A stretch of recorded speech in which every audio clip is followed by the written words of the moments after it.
فرمایا کہ اذا سبت کا حسن، جب تو نیکی کرے اور تجھے دلی سکون ملے، جب تو اچھائی کرے تیرے دل کو اطمینان حاصل ہو، جب تو بھلائی کا کام کرے تیرے دل کے اندر راحت اور سکون والی کیفیت پیدا ہو جائے، تو سمجھ لینا کہ تیرے اندر ایمان موجود ہے۔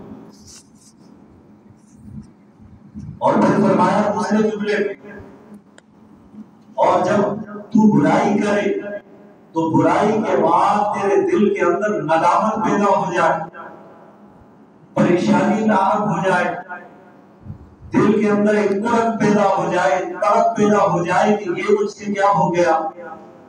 جب یہ دو کیفیات تمہارے اندر موجود ہیں تو سمجھ لیجئے کہ تمہارے اندر ایمان موجود ہے۔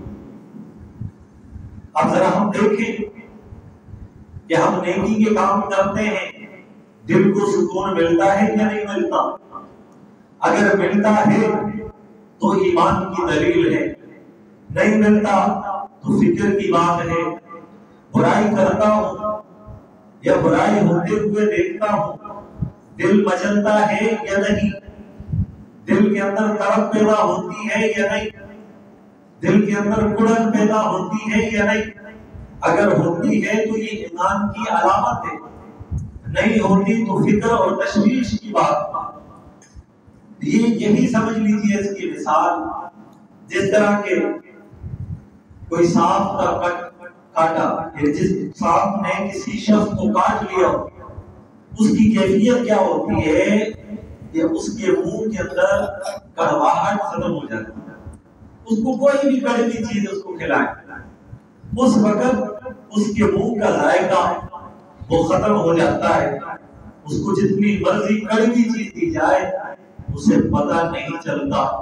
اور پھر ماہرین طبیب حضرات کہتے ہیں اکھ کے جو پتے ہوتے ہیں انتہائی کڑوا ہوتا ہے، اس کے اوپر جو پھول ہوتا ہے کتنا زیادہ کڑوا ہوتا ہے، تو وہ کہتے ہیں کہ اس مریض کو کھلایا جائے تو اس مریض کی جو حس ذائقے والی ختم ہو جاتی ہے، تو تب تک یہی معلوم ہوتا ہے کہ اس کے جسم کے اندر زہر کا اثر باقی ہے۔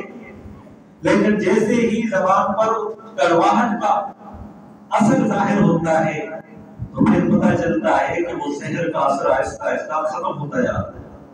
اسی طرح ایک بخار کے اندر مبتلا مریض ہے، جب شدید اسے بخار ہوتا ہے اس کے منہ کا ذائقہ کڑوا ہو جاتا ہے، میٹھی چیز بھی اسے کڑوی لگتی ہے، نمکین چیز بھی اسے پھیکی معلوم ہوتی ہے، اسے ذائقے کا پتہ نہیں چلتا۔ تو سب یہ کہتے ہیں کہ اس کی یہ حس جو ہے ذائقے والی، یہ متاثر